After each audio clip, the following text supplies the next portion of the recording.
Hi there, I'm Ken Thompson, and I'm going to give you a very quick introduction to our new book, A Systematic Guide to Project Management.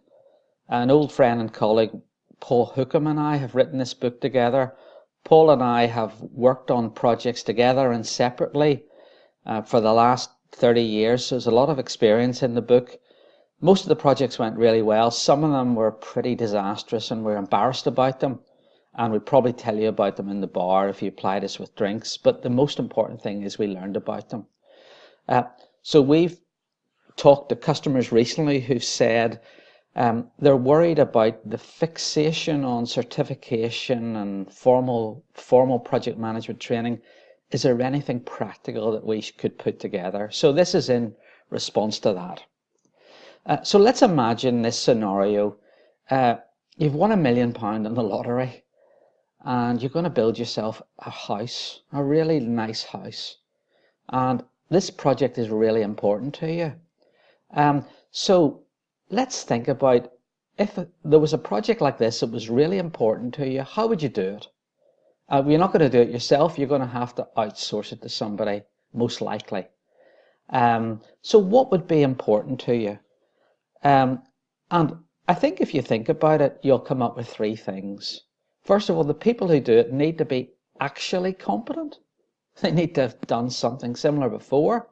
Secondly, you need to feel they've skin in the game, that there's accountability, that it matters to them. And thirdly, you hope there's going to be some discipline about them, because one person isn't going to build a house for you. So there's going to be a team, and there needs to be some consistency and some processes they follow to get the house built. So we call this the trust stool of project management. It's got three legs: competence, accountability, and process. If any of these are missing, it just won't work. But however, when we come to do projects in organizations, a sort of collective madness seems to have overtaken people. And they're using this other stool that they would never use to build a house or anything that was important to them. Instead of competence, it's a bit too much about certifications and training. Accountability's not really there either. There's plans and there's job descriptions. And instead of a really succinct process that they have used before, there's these big books of methods and techniques, generic things that they've been trained in, that actually nobody really uses, but they all look like they use. So we think in organizations today, many organizations have thrown out the common sense about project management for lots of good reasons, and they've got this red trust stool instead of the green trust stool. So the book is trying to address and rebalance that problem somewhat. The second important thing is, often when you get into a project, you lose the point of the project. You get fixated on delivering things and doing tasks and managing schedules, when really that was not why the project was conceived.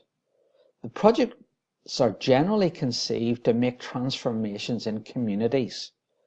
And unless you have that perspective, you won't see the wood for the trees. You'll get lost in the world of process and deliverables. And there's three communities that are really important in projects. There's the leader communities.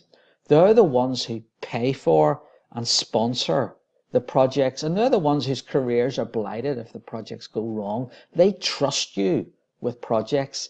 Secondly, there's the target user communities, and these are the people that the project is supposed to make their lives better for.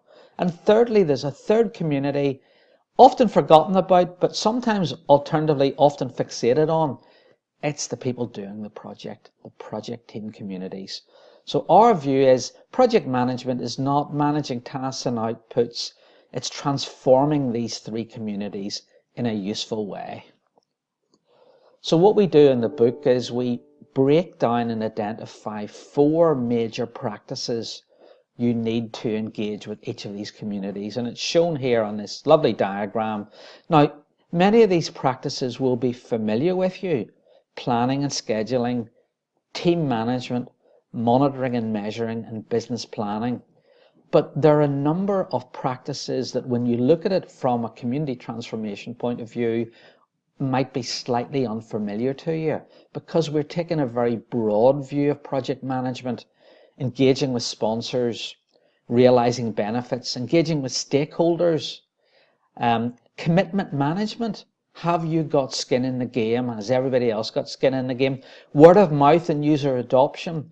That's all about making the project go into the community who have to receive it in a useful and sensible way.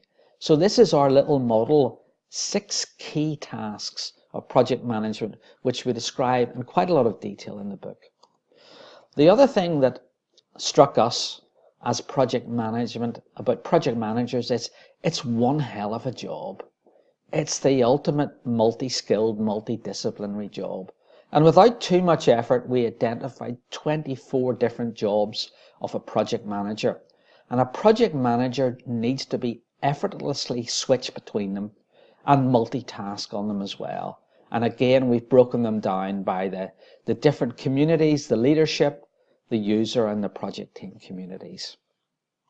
And then finally, one of the things that is difficult is how to learn about project management, or how to get better at project management. And we're both great believers in the experiential learning model and making your mistakes in a safe environment. So we've included 6 little simulations in the book. The first one, Play It, where you're running the projects in a major IT function and you've got to come to terms with business case calculations and return on investment calculations. There's Fusion, where you're running multiple teams and all the teams kind of can get off on their own agendas, and your job is to make sure they're all pulling in the same direction. Cohort is all about dealing with the change management that will need to be part of your project inevitably. Crew is about scheduling your team and allocating the tasks and managing how effectively those tasks are completed. Chapter is about setting up a team. Often you will inherit a team, but sometimes you might have to set one up. How do you do this quickly with good foundations? And finally, Spread, which is all about large-scale rollout, where you've got to roll out the results of a project to hundreds of thousands of users. So that's a quick introduction, a systematic guide to project management, a modern, multidisciplinary and community-centric perspective.